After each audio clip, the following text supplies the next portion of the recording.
नमस्कार। हर बार की तरह हमारे साथ आज मौजूद है एक स्पेशल गेस्ट जिनकी तारीफ और जिनके बारे में बताना अभी कम शब्दों में तो पॉसिबल है नहीं। तो आप बने रहिए हमारी इस खास चर्चा के साथ में, और चर्चा के दौरान में ही आपको पता चलता रहेगा कि ये शख्सियत जिनका इंट्रोडक्शन क्या 5 सेकंड 10 सेकंड में देना संभव था, तो उन्हीं उस शख्सियत से हम बात करें। मैं भी बड़ा गौरवान्वित महसूस कर रहा हूँ, और आप जब सुनेंगे तो आप भी काफ़ी मोटिवेट होंगे और काफ़ी इंस्पिरेशनल चर्चा का आप भी सहभागिता निभाइए। चलिए शुरुआत करते हैं। नमस्कार सर, स्वागत है आज की इस खास चर्चा में। नमस्ते सर, आप एजुकेशन, कल्चर, कम्युनिकेशन स्किल्स, आप साथ ही साथ असिस्टेंट प्रोफेसर भी हैं और काफ़ी सारी चीज़ों में इंगित हैं। तो मैं शुरुआत शुरू से करता हूँ। तो आपकी जर्नी स्टार्ट कैसे हुई, और क्या आपका सपना सच में स्टार्टिंग से ही था एक टीचर का? हरदोई जिले के एक अंचल में एक शिशु जन्मा। वहाँ पे एक माता पिता ने एक स्वप्न देखा। उसने अपनी हैसियत के मुताबिक वो शहर ले गए। उस शहर में जाके अपने सबसे अच्छे अंग्रेजी स्कूल में जो दाखिला करा सकते थे वो था लखनऊ पब्लिक स्कूल। वहाँ पे उन्होंने उस बच्चे का दाखिला कराया। वहाँ से उसकी एजुकेशन स्टार्ट होती है। प्रारंभिक कुछ शिक्षा गांव में भी हुई थी, लेकिन शहर में आने के बाद में एलिमेंट्री एजुकेशन, फिर आपका सारी एजुकेशन आपकी लखनऊ पब्लिक स्कूल से हुई। उसके बाद आप उसमें सेक्टर डी और सेक्टर आई दोनों शामिल हैं। 8 तक सेक्टर डी और सेक्टर आई में 9th to 12th एजुकेशन हुई। तो ये हो गया 2006। फिर 2006 से 9 हमने लखनऊ विश्वविद्यालय से संबद्ध एक महाविद्यालय है लखनऊ क्रिश्चियन पीजी कॉलेज, जो कि एक बहुत ही नामचीन महाविद्यालय रहा है अपने समय में, और वहाँ से हमने स्नातक की शिक्षा वहाँ से ग्रहण करी। वहाँ पे हमने बीए करा। बीए में हमारे विषय थे अंग्रेजी, शिक्षा शास्त्र और प्राचीन भारतीय इतिहास एवं पुरातत्व। और उसके बाद फिर परास्नातक के लिए मास्टर्स प्रोग्राम के लिए हम यूनिवर्सिटी ऑफ लखनऊ गए, लखनऊ विश्वविद्यालय में। वहाँ से पीजी हमने 2009 to 11 में किया। फिर 11 के बाद में 11 करते ही दौरान कुछ लैंग्वेजेस की तरफ एक फ्लेयर था, एक रुचि थी। तो वहाँ से हमने भाषा से ज़्यादा हमको ज़िंदगी सीखने का एक खासा मन था। तो मैं जब किसी ऐसे शिक्षक को देखता था जिससे मुझे लगता था कि इनसे कुछ सीखा जा सकता है, विषय बाद में आता है, विषय आप जिसके संग रहते हैं सीख लेते हैं। तो प्रोफेसर साबरा हबीब, जो कि एमरिटस प्रोफेसर ऑफ रशियन हमारी रही, वहाँ से हमने प्रोफिशिएंसी किया लखनऊ विश्वविद्यालय से ही। विभाग में जर्मन, रशियन और फ्रेंच भाषाओं का शिक्षा होती रही है। वहीं से हमने पहले प्रोफिशिएंसी किया। फिर उसके बाद में एक वर्ष आपका पीएचडी प्रोग्राम में आने से पहले 2011 में परस्नातक हुआ। पीएचडी प्रोग्राम में आने से पहले हमने डिप्लोमा इन रशियन किया, सिर्फ इसलिए कि मैम के साथ थोड़ा वक्त बीतेगा, कुछ सीखेंगे। तो ये तो फिर पीएचडी में एनरोल हो गए 2012 में। फिर वहाँ से 2012 से फिर आपका पीएचडी प्रोग्राम हुआ। उसके बाद फिर हमारी प्रोफेशनल जर्नी जो चालू होती है वो चालू होती है। सर, ये सीधी सीधी आपने जर्नी देखने को मिल रही है, लेकिन उसके बीच में थोड़ी सी और जिक्र करना चाहूँगा। क्या 12th के बाद जब बीए की बात करूँ, तो क्या लोगों ने ऐसा नहीं कहा कि बीए कर रहे हो, या ऐसे कुछ नहीं आया कि आप चैलेंजेस? हाँ, बिल्कुल बिल्कुल कहा। ये बहुत ही एक कॉमन था, क्योंकि मेरा बैकग्राउंड आपका पीसीएम का था 12th में। तो सीधा सीधा मैंने AIEEE IIT, मेरे सब्जेक्ट्स अच्छे थे, मुझे उसमें ज्ञान था, लेकिन मेरी अभिरुचि रचनात्मक क्षेत्र में थी। तो मैं यहाँ पे ये भी कहना चाहूँगा कि जो भी आपका एप्टीट्यूड है, जो आपकी अभिरुचि है, आप उसके अनुरूप आगे चलिए, आप यकीनन सफलता प्राप्त करेंगे। सूनर और लेटर डेफिनेटली आपको सक्सेस मिलेगी। तो ये यहाँ पे हमने AIEEE का दिया, बहुत गर्व से कह रहे हैं, AIEEE का दिया, IIT का दिया, हर एक एग्जाम दिया, लेकिन उसको उत्तीर्ण नहीं कर पाए। उत्तीर्ण करना भी नहीं था, क्योंकि हमको जाना था, क्योंकि ये मन मैंने लगभग 5th स्टैंडर्ड में ये बना लिया था कि अंग्रेजी विषय में जो भी सबसे ऊंची पढ़ाई होती होगी या जिस भी देश में जाके करनी होगी, क्योंकि हम टीचर्स बहुत अच्छे हैंड्स में हम रहे, तो जिससे हमको हमेशा एक मोटिवेशन रहा कि इतनी तो आ गई है, अब इसके आगे क्या नहीं आएगी, और आनी चाहिए। इतनी अब आ गई है तो अब और भी तो आगे है। तो जहां जहां जितनी जितनी सीखते गए अंग्रेजी विषय को और जानते गए, तो और उसमें जिज्ञासा बढ़ती चली गई। और एक ये जिज्ञासा ही थी, कभी कभी बहुत फूलिश क्वेश्चंस भी पूछे, जैसे फॉर उदाहरणतया 12th में अपने टीचर से सिर्फ इस बारे में वो लिखा था nowhere, लेकिन हमने उसको कुछ तोड़ के पढ़ा now here करके पूछा, तो सवाल तो नहीं बिल्कुल जच रहा था, ना ही मुझे समझ में आया। लेकिन उस समय, लेकिन कभी कभी इस तरीके के क्वेश्चंस भी अगर बच्चा आता है तो टीचर्स को वेलकम करना चाहिए। गलत सही से मतलब नहीं है, एज फॉर एज उसकी इंक्वायरी चालू है, एज फॉर एज उसकी इन्वेस्टिगेशन चालू है, तो उसको प्रोत्साहन देना चाहिए। तो जो आपका सवाल था उसी को लेकर ये बात है। अच्छा, तो आप जब मैं थोड़ा सा बात कर रहा हूँ कि इंग्लिश को लेके बात कर रहे हैं, लोगों के मन में एक हाइप बन रहती है, अगर इंग्लिश इंग्लिश इंग्लिश और इंग्लिश मीडियम या फिर कुछ भी इंग्लिश को लेकर। तो आप जब इंग्लिश के क्षेत्र में आपने इतनी पढ़ाई रखी, तो आपका फैमिली बैकग्राउंड कैसा था, और मतलब क्या इंग्लिश को लेके? और जैसे मैंने आपको बताया, हम एक अंचल परिवेश से आते हैं, तो हमारे यहाँ शिक्षा उतनी ज़्यादा नहीं थी, ना तो पिता की ना तो माता की, तो हम अपने फर्स्ट जनरेशन लर्नर आप हमें कह सकते हैं। और यहाँ पे आने के बाद में फिर जैसे जैसे होता गया, फिर लोगों ने सोचा और हमने ये पाया कि जब तक पढ़ सकते थे मैक्सिमम पढ़ा। और अभी जब आगे अपने क्षेत्र में जहाँ हमको शिक्षक बनना था और उच्च स्तर पे करना था, उच्च शिक्षा में करना था, वहाँ हम अपने आप को पाते हैं। अच्छा, सर, तो इंग्लिश अगर जो बच्चे देख रहे हैं जिनकी इंग्लिश वीक है, तो इंग्लिश को लेकर आप क्या टिप्स देना चाहेंगे कि बच्चा इंग्लिश अपनी इंग्लिश बोलना कैसे सीख सकता है? तो कुछ इंग्लिश में देखिए 4 फोल्ड स्किल्स हैं। बेसिकली आप सोचते हैं कि अच्छा बोलना है तो बोलने लगेंगे, ऐसा नहीं होता है। जैसे कि एक जिम इंस्ट्रक्टर आपको बोलता है कि अगर बाइसेप की ट्रेनिंग करें, ट्राइसेप की करें, एब्डोमेन की करें, तो जिस भी मसल को आप ट्रेन करेंगे वो मसल ट्रेन होती है। उसी तरीके से अगर आप 4 फोल्ड स्किल्स की जो बात कर रहा हूँ, तो लिसनिंग, स्पीकिंग, रीडिंग, राइटिंग। अगर आप अच्छा सुन सकते हैं, अच्छा बोल सकते हैं, अच्छा पढ़ सकते हैं, अच्छा लिख सकते हैं, ये तभी होगा जब आप वो चीज़ करें। अगर आपको राइटिंग अच्छी सीखनी है तो आपको लिखते लिखते लिखते सीखना पड़ेगा। ये एक ओवरनाइट प्रोसेस नहीं है, 15 दिन में नहीं होगा, 30 दिन में नहीं होगा, 1 साल में नहीं होगा, लेकिन हो जाएगा जब आप निरंतर अनवरत प्रक्रिया करते रहेंगे तो। ठीक है, एक तो ये। और दूसरा, अगर आपको राइटिंग अच्छी करनी है तो आपको अच्छे से अच्छा रीडिंग करना पड़ेगा। ये इंटरडिपेंडेंट स्किल है। और अगर आपको अच्छा बोलना है तो आपको अच्छे से अच्छा सुनना पड़ेगा। तो इसलिए लिसनिंग, स्पीकिंग, रीडिंग, राइटिंग पे आप मेहनत करिए। आप ये पाएंगे अच्छी अंग्रेजी आने के बाद ये आपको कोई जॉब नहीं चाहिए। It's like a blank cheque. आप कितने भी नंबर ऑफ जीरोस भर सकते हैं, प्रोवाइडेड आप में वो स्किल हो। तो वही बात है, एक अच्छा वक्ता बनना है तो एक सबसे पहले एक अच्छा श्रोता बनिए। अब थोड़ा सा उस पर चर्चा कर लेते हैं, जो आपकी पीएचडी जर्नी रही, जो आपने बीए किया, एमए किया। फिलहाल आप तो पीसीएम वाले स्टूडेंट थे, तो एकदम मेरा क्वेश्चन आया कि आप पीसीएम को छोड़कर आप बीए में क्यों आए। फिर अब बात करता हूँ कि जब आपने बीए एमए हो गया, फिर पीएचडी को लेकर कैसा रहा और कैसी आपकी मेंटरशिप रही, कैसे आपको गाइड मिले, कैसे टीचर मिले? देखिए, सबसे पहले तो कुछ भी जो भी आप पढ़ते हैं कभी आपका वेस्ट नहीं जाता। रही बात, मैंने पीसीएम पढ़ी तो उसकी जो वोकैबुलरी होती है, जैसे एक कहते हैं लैंग्वेज, एक कहते हैं मेटा लैंग्वेज। जैसे आपको बायोलॉजी की बात करनी है तो आप लिविंग ऑर्गेनिज्म, सेल, केमिस्ट्री की बात करें, मॉलिक्यूल, एटम, फोर्स, तो एक लैंग्वेज को बात करने के लिए उसकी एक लैंग्वेज लगती है।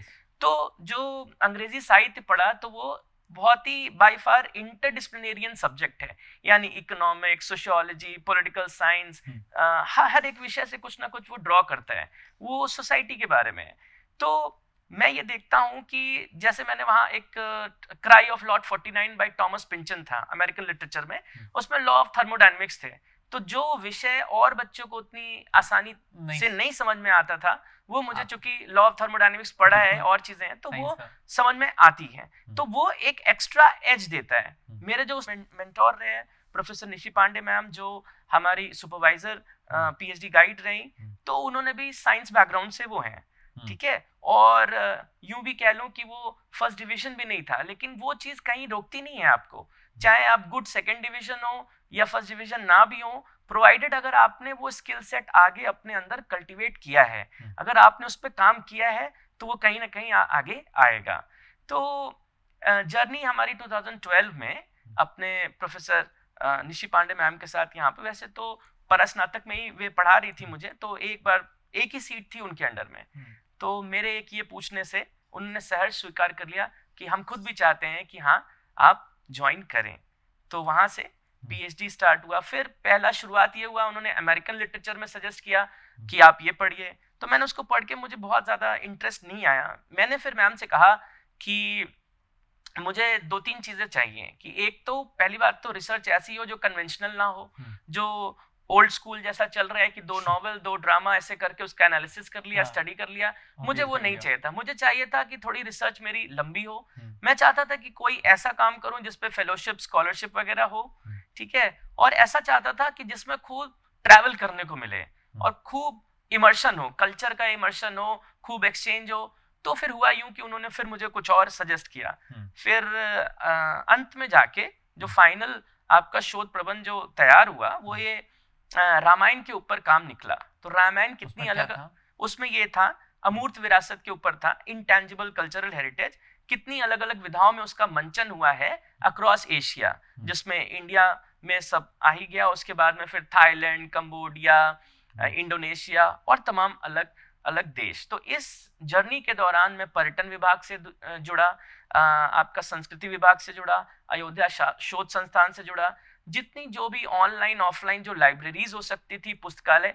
तो कहने का मतलब एक रिसर्चर का जो मेन एरिया होता है एक्सप्लोरेशन, तो जो एक्सप्लोरेशन करने का हमको वो जो अवसर प्राप्त हुआ, वो मैं सोचता हूँ कि वो सबसे बड़ी चीज़ है जिससे मैं आज अपने आप को महसूस करता हूँ कि हाँ, मैं भी किसी को कुछ दे सकता हूँ, क्योंकि देने के लिए आपके अंदर भी कुछ होना चाहिए।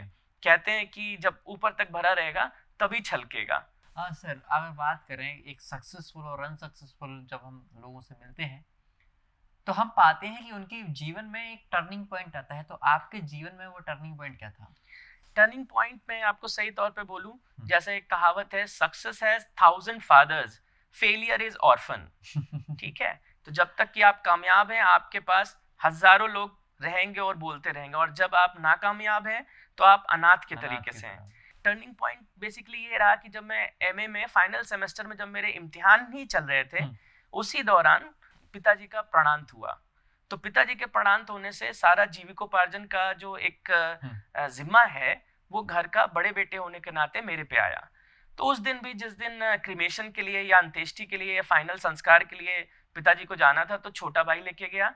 लेकिन फिर उस दिन ये निर्णय करना था कि मैं क्या करूं, मैं क्या एग्जाम छोड़ सकता हूं। मैंने उस दिन आपका पेपर भी था? मेरा उस दिन पेपर भी था, और उस दिन पेपर मैं सबसे पहले शाहजहांपुर से उनकी डेड बॉडी यहाँ पे लखनऊ लाया, वो एक एग्जाम से पहले था, और फिर दूसरे एग्जाम मेन एग्जाम था जिस दिन शेड्यूल्ड ही था। तो हुआ यूं कि वो जाना, उनको लाना, फिर यहाँ पे उस एग्जाम में अपीयर करना, वही एक शायद पेपर था जिसमें 60+ कुछ मार्क्स आए, बाकी अन्य पेपर्स में 70+ मार्क्स थे। तो ये मुझे समझ में लगता है कि जैसा पिताजी होते तो और भी कुछ पढ़ने का, और भी कुछ करने का, लेकिन जितना भी उन्होंने सोचा था हमने उसको पूरा किया। तो ये चीज़ है कि वो टर्निंग पॉइंट यकीनन है, क्योंकि उससे आप पे जिम्मेदारी आई, लेकिन जो चैलेंजेस होते हैं उसी से जो है कसौटी जो होती है वो ज़रूरी होती है। ये एक टच स्टोन है, अगर उस टच स्टोन पे आप खड़े उतर गए तो आप आगे बढ़ते हैं, नहीं उतर पाए तो आप उसी में कहीं ना कहीं फंसा महसूस करते हैं अपने आप को। आपकी, क्योंकि टर्निंग पॉइंट वही रास्ता होता है जो सक्सेस, क्योंकि वो उस टाइम पे आपको डिसीजन लेना होता है, आपको आगे जाना है, पीछे जाना है, बस वही आपको तय करता है कि आपको आगे जा रहे हैं या फिर आप पीछे जा रहे हैं। ये तो थोड़ा सा हमने जब एकेडमिकली जर्नी की बात करी, लेकिन चूंकि मैं आपके बारे में जब पढ़ रहा था तो मैंने आपको उसमें देखा कि युवा सम्मान मिला, आपको टीचमेंट सिल्वर एजुकेटर अवार्ड मिला, आपको कम्युनिटी सर्विसेज में आपने काफ़ी सोशल वर्क किए, पर्सनालिटी में भी आपने बहुत सारे ऐसे आपने काम करे हैं। तो उनको लेकर मैं थोड़ा सा चर्चा करना चाहूँगा, थोड़ा सा उनके ऊपर आप। बिल्कुल, सबसे पहले तो एक टीचर जो है हमेशा सीखता है, इसके लिए टीचिंग के लिए कहा जाता है टीचिंग इज लर्निंग ट्वाइस। तो जो पहली बार आपने किया ही था, दूसरी बार जब आप पढ़ा रहे हैं तब भी आप सीख रहे हैं। चूंकि आप यंग माइंड से रेगुलरली इंटरैक्ट करते हैं तो आप हर वर्ष प्रति वर्ष सीखते जाते हैं। तो एक तो ये है। दूसरी चीज ये है कि टीचर को खुद भी अपने आप के लिए तमाम डेवलपमेंट प्रोग्राम्स करने चाहिए। मैं भी समय समय पे, कभी रविंद्रालय था तो वहाँ मेमोरी टेक्निक मेथड्स पे विश्वरूप चौधरी की वर्कशॉप थी, वहां चला गया। ये कुछ 3 इडियट्स वाला हालचाल है कि जहाँ पे भी जैसा अच्छा लगा। यूनिवर्सिटी में भी क्या होता है, लर्निंग सीख करनी पड़ती है। आपके लिए ऐसे नहीं है कि वो एजुकेशन स्कूल एजुकेशन नहीं है। आपको सोशियोलॉजी में लगता है कुछ हो रहा है, प्रोग्राम है, इंटरनेशनल कॉन्फ्रेंस है, कुछ, आप जाइए, बैठ जाइए, कोई आपको नहीं मना करता है कि आप ना सुने।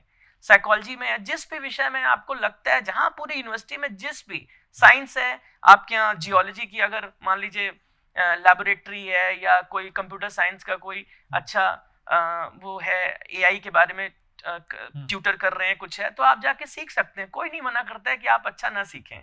तो पहली चीज तो ये कि हर व्यक्ति को जब भी जिस भी समय, तो मेमोरी टेक्निक मेथड्स हो गया, इसी तरीके से जब कम्युनिकेशन स्किल्स में लखनऊ विश्वविद्यालय न्यू कैंपस में पढ़ाता रहा, बीवोक रिन्यूएबल एनर्जी टेक्नोलॉजी में, तो वहाँ कम्युनिकेशन स्किल्स के डिफरेंट चीजों को, उसमें जैसे कोपैक थ्योरी होती है, यानी उसमें काइनेसिक्स है, और किस तरीके से अपने आप को ग्रूमिंग और सब सारी चीजें हैं, तो वो भी सीखा। सॉफ्ट स्किल्स का जितना मौका मिला, बूट कैंप्स किए, एक मेधा ऑर्गेनाइजेशन था, वहाँ पे मुफस्सिल टाउन्स में जाके, बाराबंकी और अलग अलग दूर दूर जगहों पे जाके छोटे बच्चे जिनको सीवी राइटिंग नहीं आती है, जिनको एप्लीकेशन लिखना नहीं आता है, ड्राफ्टिंग नहीं आती, वो सब जाके उनको सिखाना। तो एक सुखद अनुभूति भी होती है कि आप का जीवन इस तरीके से ईश्वर ने सार्थक किया है कि आप सिर्फ अपने लिए ही नहीं बल्कि और समाज के लिए भी आप एक दायित्व आप निर्वाह कर रहे हैं। तो ये कहीं ना कहीं एक इम्पोर्टेंट रोल रहा है। तो नए नए कोर्सेज सीखना, नए नए चीज़ों को डेवलप करना, नए रिसर्च इनिशिएटिव्स को लेना, डिपार्टमेंटल लेवल पे as a student, as a teacher, वहाँ पे उनके रिसर्च इनिशिएटिव्स को उसको कंट्रीब्यूट करना, डिपार्टमेंट में किसी भी तरीके का, जैसे आप हो गया, फिर नैक की प्रिपरेशन करना, मूल्यांकन में, इवैल्यूएशन में IQAC वाला जो डॉक्यूमेंटेशन होता है, और वो सारी चीज़ों में अपना एक रोल प्ले करना। अच्छा, तो आपने इन सभी दायित्वों को आपने बखूबी निभाया।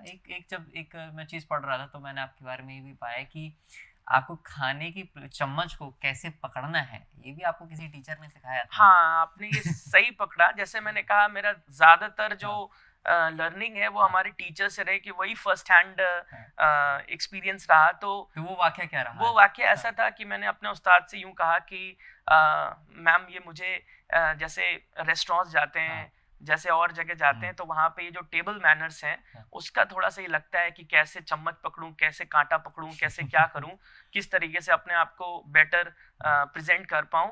तो उसी दिन उन्होंने तुरंत पिज़्ज़ा हट मुझे लेके गई। पिज़्ज़ा हट में लेके जाके प्रॉपर केवल अपना टेबल सारा लेआउट करके, फिर उन्होंने बताया कि चाकू को ऐसे है, फोक को ऐसे है, बॉटल अगर सॉस को आप कर रहे हैं और गिरते गिरते आपको करना है, उसको टर्न कर लेना है।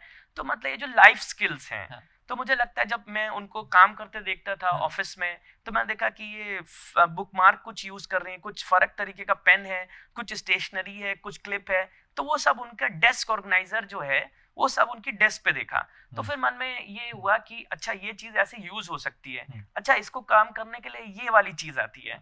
तो मैं समझता हूँ कि teacher as a person is more important than as a technician.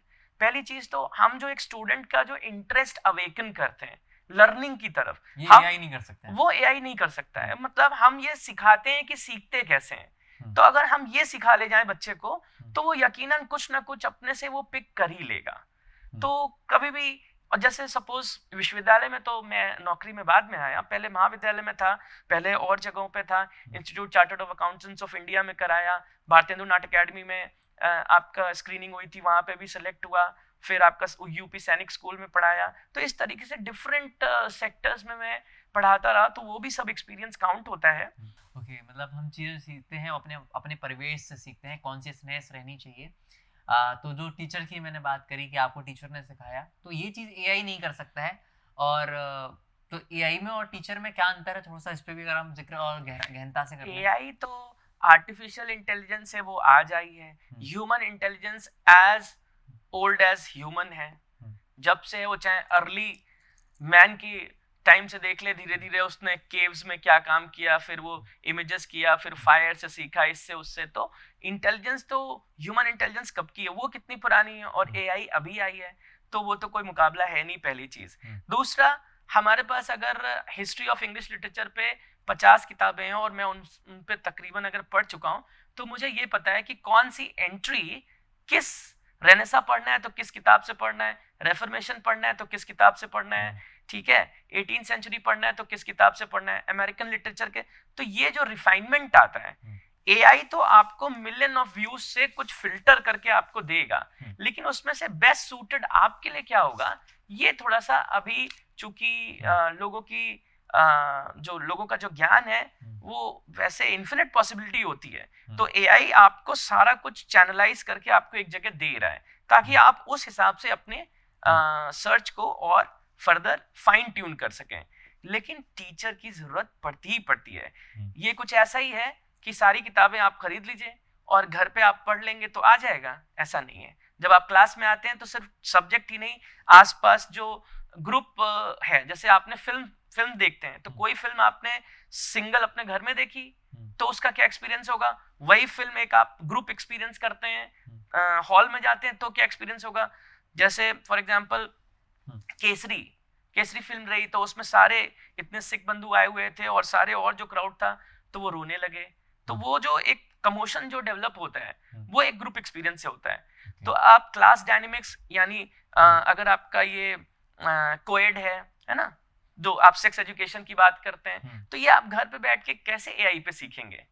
तो जब तक आप आएंगे नहीं किस गुड टच क्या है, बैड टच क्या है, ये फीमेल्स को बताया जाता है, तो ये सब सारी चीजें क्योंकि उनके पास वो अनुभव है, बिल्कुल है ना, टीचर के पास वो है, एक्सपीरियंस है।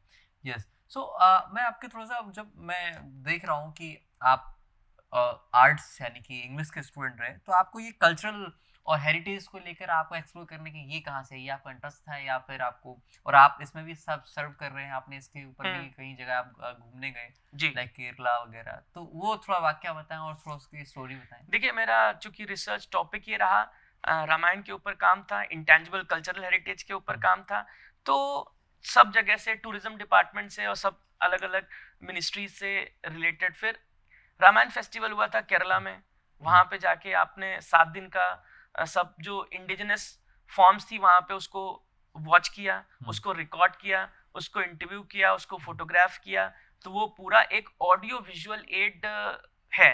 क्योंकि कल में मान लीजिए वो आर्टिस्ट नहीं है, लेकिन आज मैं अपने आने वाले जनरेशंस के लिए क्या संरक्षित किया है, आपने क्या प्रिजर्व किया है, तो वो कहीं ना कहीं वो ऑडियो विजुअल कंटेंट जो है जिसपे आप बहुत काम भी हो रहा है, आर्काइवल रिसर्च और डॉक्यूमेंटेशन पे बहुत काम हो रहा है, तो वहां पे हुआ। Indira Gandhi national centre for arts है, वहां पे सेकंड रामायण इंटरनेशनल कॉन्फ्रेंस हुई थी, वहां पे रामायण स्टडीज से रिलेटेड जितने सबसे बड़े आर्टिस्ट, सबसे बड़े जो ऑथर्स थे, लिंडा हेस, पॉला रिचमन, जी वेनु, पपेट थिएटर के, या कोई भी आप फील्ड का नाम ले लीजिए और कोई भी आप डिसिप्लिन का नाम ले लीजिए, वे सब वहां पे मौजूद थे।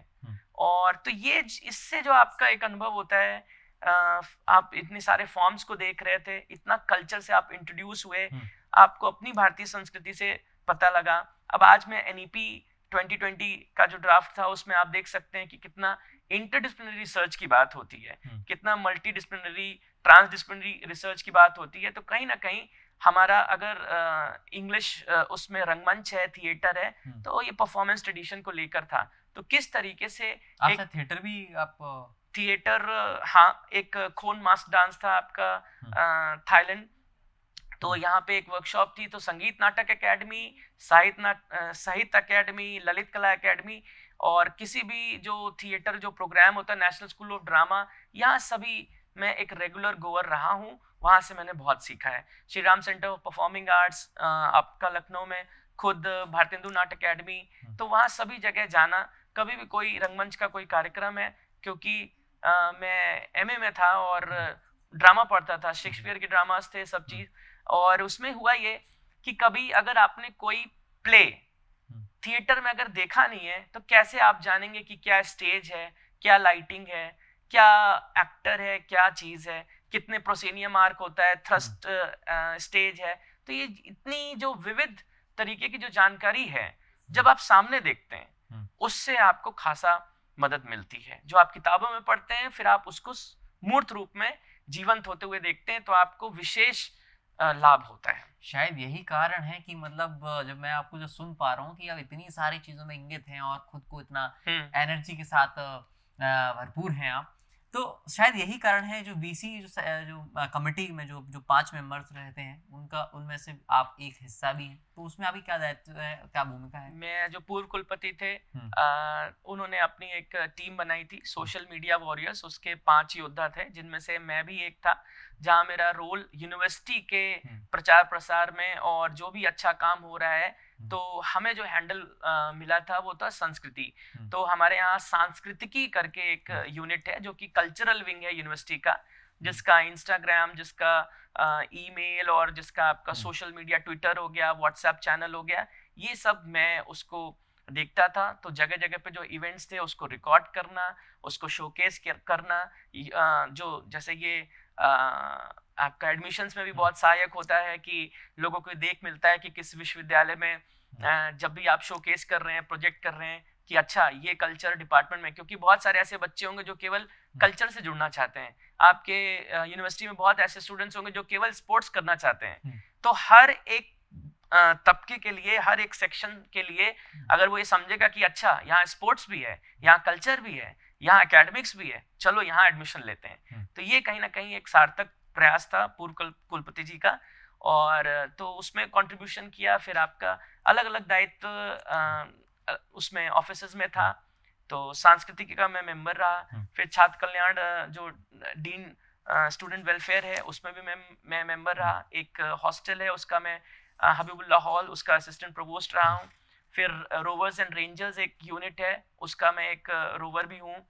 तो इस तरीके से जब भी आपको विश्वविद्यालय की सोशल कॉर्पोरेट लाइफ को कंट्रीब्यूट करने का मौका मिले, एक टीचर को, एक स्टूडेंट को, वो करना चाहिए। तो आप इस पर क्या कहना चाहेंगे कि डिग्री ज़्यादा इंपॉर्टेंट है या स्किल्स? जितने कि मैं आपकी स्किल्स को मैं बात कर पा रहा हूँ कि आपको जब मैंने पढ़ा कि आपको रशियन लैंग्वेज में भी आपका इंटरेस्ट रहा, तो हम एक लैंग्वेज नहीं सीख पा रहे हैं, कई सारे तबके लोग हैं जो इंग्लिश नहीं सीख पा रहे हैं, और आपने इंग्लिश, हिंदी के साथ में आपने रशियन भी सीखी। सो अगर कोई बच्चा इंग्लिश सीखना चाहता है या फिर अपनी कम्युनिकेशन स्किल्स को बेस्ट करना चाहता है, तो अपने डर को कैसे हटाए? तो थोड़ा सा उस पर टिप्स। डर में यूं है कि जैसे ये माना जाता है कि अक्सर मान लीजिए स्कूल में फाइन लगाया कि अच्छा फाइन लग रहा है तो बोल रहे हैं। तो हुआ यूं कि जब भी आप थोड़ा इंग्लिश आपने बोला और बोलते बोलते आपको लगा कि फिर छूट गया, फिर आप दोबारा फिर बोलने लगे, फिर छूट गया, फिर बोलने लगे। और ये भी है कि जैसे चेस होता है, जैसे टेबल टेनिस है, तो अपर हैंड के साथ प्रैक्टिस किया जाता है। तो इंग्लिश के लिए या किसी भी भाषा के लिए जब आपको लगे कि हाँ अच्छा मुझसे बेहतर ये करने वाले हैं, ये मैं इनको जानता हूँ, ये मेरे भैया हैं, ये मेरे दादी हैं, या मेरे ये घर के परिवारजन या मेरे मित्रगण कोई भी हैं, तो वो उनके साथ प्रैक्टिस करिए। और प्रैक्टिस करने से चीजें बेटर होती हैं। फ्लुएंसी जैसे मैं भी जैसे बोला मैं आपको, तो शुरुआत में मैंने अपने टीचर को बोला कि मैम जैसे कॉन्वेंट बेबीज होते हैं और वो तुरंत ऐसे स्टार्ट हो जाते हैं और वो बोलने लगते हैं, तो बोले तुम्हारे अंदर भी ऐसा कुछ नहीं है कि तुम नहीं बोल पाते हो। मैंने कहा शुरुआत में कुछ थोड़ी सी ये हिचक रहती है कि 1-2 सेंटेंस बोल लिया है, उसके बाद में वो फ्लुएंसी आती है। बोले जितना प्रैक्टिस करोगे, जितना बोलोगे उतना अच्छा बोल पाओगे। Practice makes a man perfect. तो ये कुछ वो है। लाइक आप यूथ को और क्या मतलब मार्गदर्शन देना चाहेंगे? क्या यूथ को आप अपने हिसाब से गाइडेंस देना चाहेंगे? तो मैं थोड़ा सा उस पर यूथ एक सबसे पहली चीज उसका स्कूल हो जाता है या कॉलेज हो जाता है तो यूनिवर्सिटी हो जाता है, फिर वो अपने आप को बहुत ही फ्रेजाइल महसूस करता है। तो मैं एक एंटी फ्रेजाइल, जो मेरे अभी एक रिसेंट एक फेयरवेल हुआ था वहां से मैं ये पिक करता हूँ। हमारे एक लिटरेरी थ्योरी क्रिटिसिज्म के एक टीचर हैं, उन्होंने बोला एंटी फ्रेजाइल थियरी। तो सबसे पहली बात तो आपको गिव अप नहीं करना है। आप किसी भी सर्कमस्टेंस में, किसी भी परिस्थिति में अगर आप अपने आप को पा रहे हैं तो बिल्कुल भी विचलित मत होइए। देखिए अच्छा समय होता है तो वो हमेशा नहीं रहता है, और बुरा समय होता है वो भी हमेशा नहीं रहता है। ठीक है, घड़ी आप देखते हैं जब अच्छा समय नहीं चल रहा होता तो आपको लगता है कि सुई बहुत धीरे धीरे चल रही है, और अच्छे समय में लगता है कि बहुत जल्दी समय बीत गया। तो रात है तो दिन भी होगा, और दिन है तो रात भी होगी। समय बदलता है, सबका बदलता है। आप बस अपनी मेहनत, अपनी लगन से लगे रहिए और अच्छा होता है। ना कि ए मंजिल के मुसाफिर, मैं उधार की लाइन पढ़ देता हूँ किसी की ए मंजिल के मुसाफिर होके मायूस यूं ना बैठ, सुबह जरूर होगी, सुबह का इंतजार। बिल्कुल। तो मैंने किसी की उधार की पढ़ दी लाइन, लेकिन मुझे लगा कि यहाँ पर सूट कर रही थी। क्योंकि यूथ जो आज का, क्योंकि युवा ही मतलब देश का भविष्य है, तो उसके मार्गदर्शन के लिए हम ऐसे विभिन्न पॉडकास्ट लाते रहते हैं, तो जिसमें मेरा सौभाग्य है कि मेरा आपके साथ वार्ता हो रही है। सर थोड़ा सा मैं कुछ और भी प्रश्न छोटे छोटे से मैं पूछना चाहता हूँ जो कि यूथ के लिए हैं, यूथ के क्वेश्चंस हैं। लाइक हमारे जो जो विलेजेस से आते हैं, हिंदी मीडियम के स्टूडेंट्स आते हैं, वो कहते हैं कि मतलब वो कहते हैं कि हमें वो उस तरीके का हमें एनवायरनमेंट नहीं मिलता है, हम बोलने की कोशिश करते हैं बट कोई हमें मार्गदर्शक नहीं होता है, तब भी हम कैसे शुरुआत करें, हम स्टार्टिंग कैसे करें किसी चीज़ की? देखिए, कभी स्पोकन इंग्लिश कोर्सेज कुछ होते हैं आपके बेल्ट में, आपके एरिया में कुछ है, तो उससे कॉन्फिडेंस होता है, वो भी आप एक कोई छोटा प्रोग्राम कर सकते हैं।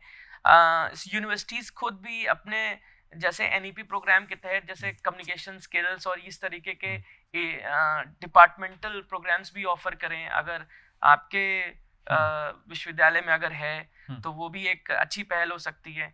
कभी कभी ये डिपार्टमेंट मतलब जैसे रीच आउट करने के लिए एक वॉलंटरली मुहिम चलाते हैं कि हाँ, मेरे एरिया के जो बच्चे होंगे मुफस्सिल टाउन से जो होंगे, जो थोड़े गरीब तबके के हैं, तो उनको फ्री में एजुकेशन देना। तो कोई भी ट्रेनर एक यूनिवर्सिटी का कुछ टाइम शाम का बांध सकता है ऑन अ रोटेशन बेसिस, कि जहाँ पे वो ये पहल कर सकता है कि कोई भी बच्चे आए और उनको जो गाइडेंस चाहिए वो थोड़ा सा वो टाइम हाफ एन आवर, पौन घंटा, 1 घंटा वो वहाँ पे देकर अपने सोसाइटी में बहुत बड़ा एक ट्रांसफॉर्मेशन ला सकता है। तो जो भी चेंज आएगा it has to begin from within. सबसे पहले हम में आना चाहिए।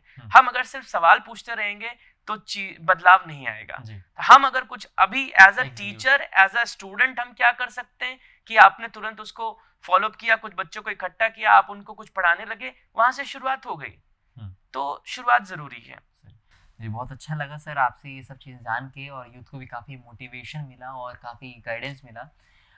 हम बस ये आपसे जानना चाहते हैं कि आप लखनऊ से आए, हमारे बुंदेलखंड विश्वविद्यालय में कैसा लगा? थोड़ा सा उस पर भी बात कर लेता हूँ। ये मेरा पहली विजिट है आपके बुंदेलखंड यूनिवर्सिटी में, और ये मुझे काफ़ी अच्छा लगा। अभी कैंपस घूमा, काफ़ी अच्छा कैंपस है, और फिर आगे भी आने की मंशा है और आगे भी आते रहेंगे। ज़रूर ज़रूर जी। बुंदेलखंड विश्वविद्यालय में आपका हमेशा से वेलकम है, आप ज़रूर आइए, जब भी आइए। चलिए मिलते हैं सर हम अब नेक्स्ट एपिसोड में। और आपको कैसी लगी ये चर्चा और आपकी कुछ क्वेश्चंस हैं तो हम अगली बार सर को फिर से बुला सके हमारे इस खास शो में, तो आप लोग कमेंट करिएगा जल्दी से। और चलिए मिलते हैं नेक्स्ट वीडियो में, तब तक के लिए धन्यवाद। गुड इवनिंग, गुड आफ्टरनून, जब भी आप देख रहे हो। Bye bye, take care.